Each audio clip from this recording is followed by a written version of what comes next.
Oi pessoal, tudo bem? No vídeo de hoje eu vou dar algumas dicas para vocês de como usar pastel oleoso. Eu aposto que alguns de vocês devem ter alguma caixinha de pastel oleoso aí na casa de vocês e vocês devem se perguntar o tempo todo como que eu faço para usar esse material. Realmente ele não é um material muito fácil de se usar, principalmente quando a gente leva em consideração outros materiais mais tradicionais, como lápis de cor e a aquarela. Então hoje eu vou dar algumas dicas de como vocês podem usar esse material. É óbvio que existem outras formas de usar, mas foi essa forma que eu encontrei e eu consegui usar nos meus trabalhos. Então aqui eu tenho duas marcas de pastel oleoso. O primeiro é da Faber, da linha Gold Faber, que é uma linha superior à linha escolar. E quando eu comprei essa caixa aqui, eu não sabia direito como usar esses pastéis e eu tive um pouco de dificuldade de usar eles porque eu sinto que eles são um pouco secos e mais difíceis de misturar entre si. Então, não sei se recomendo para quem é iniciante, talvez vocês tenham dificuldade assim como eu. E o outro é esse da Pentel, que é muito mais acessível no valor, então provavelmente para quem teve que comprar para faculdade ou qualquer coisa assim, provavelmente deve ter esse da Pentel. Eu não vejo problema nenhum em usar, eu tenho usado ele pra caramba nos meus trabalhos e não tive problema nenhum. E para quem tiver outras linhas mais profissionais e que vocês já testaram, deixa aí nos comentários o que vocês acharam. De repente eu posso procurar para testar para vocês também, mas eu acho que esse da Pentel aqui super dá pra gente trabalhar tranquilamente nesse comecinho e é esse daqui que eu vou usar para fazer as demonstrações para vocês. E para fazer as demonstrações do vídeo de hoje, além do pastel oleoso, nós vamos usar cotonetes e óleo de bebê. O ideal é que ele seja puro, tá, gente? Não importa muito a marca, já usei esse daqui que é mais baratinho, eu paguei no máximo R$10 nesse tubo aqui. Pode ser também o da Johnson, enfim, o que vocês tiverem em mãos aí super vai funcionar. O importante é que ele seja um óleo de bebê puro, tá? Bom, pessoal, aqui eu vou fazer uma mistura usando duas cores próximas, sem usar o óleo, para vocês verem como que é a mistura entre duas cores. E o ideal é que vocês façam com cores próximas para facilitar, porque cores muito diferentes, muito distantes entre si, vai ser mais difícil de fazer essa mistura. Então eu escolhi tipo um rosa e um laranja para vocês verem.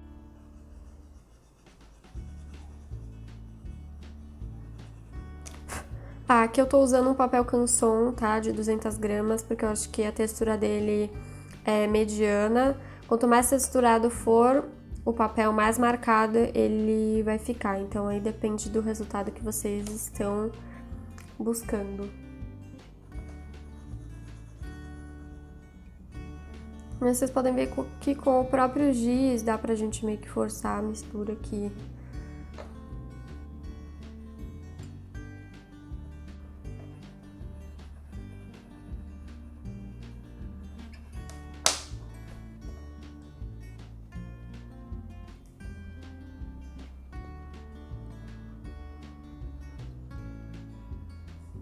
Eu sempre volto pra cor mais clara, porque a cor mais clara é que vai ajudar a fazer diluição. E aí temos essas duas misturas aqui. Agora eu vou mostrar pra vocês, usando o óleo, o que a gente consegue. Vou colocar um pouquinho de óleo aqui nesse godê. Pra mim, o cotonete é o que mais funciona, então eu vou fazer aqui mais uma diluição.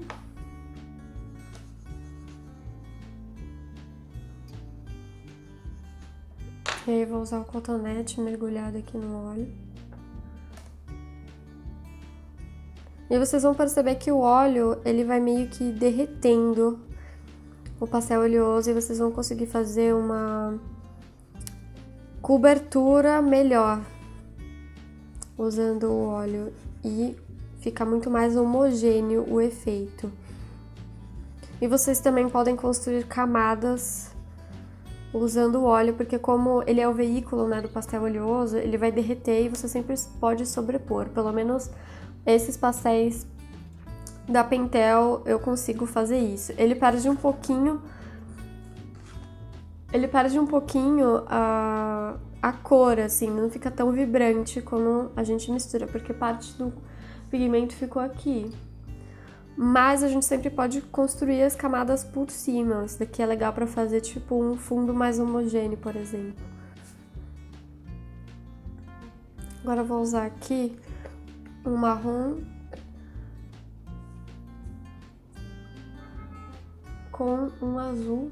Essa mistura, ela funciona tanto com aquarela quanto com lápis de cor ou giz, quando vocês querem uma tonalidade escura sem usar o preto. Então a gente mistura um tom de marrom bem escuro com um tom de azul escuro, e aí a gente vai conseguir essa tonalidade. E quem tem dúvidas sobre teoria das cores, vale a pena assistir o meu vídeo em que eu falo sobre teoria das cores. E a gente sempre pode vir aqui e sobrepor, construir camadas. E é legal brincar tanto com o efeito homogêneo quanto o efeito mais texturado do pastel oleoso. E aí vocês me perguntam, Mari, dá para misturar o pastel oleoso com outros materiais? Aqui eu tenho um exemplo de um trabalho que eu fiz usando aquarela e pastel oleoso. Então eu fiz um fundo em aquarela, então vocês vão ver que a pele tem um fundo de aquarela, aqui também. E por cima eu fui fazendo diversas camadas, eu construí camadas usando pastel oleoso. Então aqui no cabelo, por exemplo, eu construí várias camadas, por isso que tá bem homogêneo. E aí por cima eu fui usando o pastel oleoso sem o óleo de bebê, então ele fica mais texturado, como vocês estão vendo aqui nessa parte da roupa. E é legal, eu acho bacana trabalhar com essas texturas diferentes com o pastel oleoso, e a gente tem diversas possibilidades usando o óleo de bebê, por exemplo. Bom, e aqui eu tenho uma arte em que eu já fiz toda a base em aquarela, como vocês podem ver, como se fosse a primeira camada mesmo, só para definir um pouco a tonalidade da pele e do cabelo, e aí eu vou trabalhar em cima dessa primeira camada de aquarela com o pastel oleoso. E aí eu vou fazer mais ou menos na ordem que eu fiz também a primeira demonstração. Eu vou começar diluindo o pastel oleoso com óleo e depois nas camadas seguintes eu vou começar a construir as texturas. Então eu vou colocar o time-lapse aí pra vocês e eu espero que vocês gostem de ver o meu processo usando o pastel oleoso. Não se esqueçam de dar like, de se inscrever no canal e de acionar o sininho das notificações para não perder nenhum conteúdo que eu posto aqui no canal. Então é isso, fiquem com o time-lapse.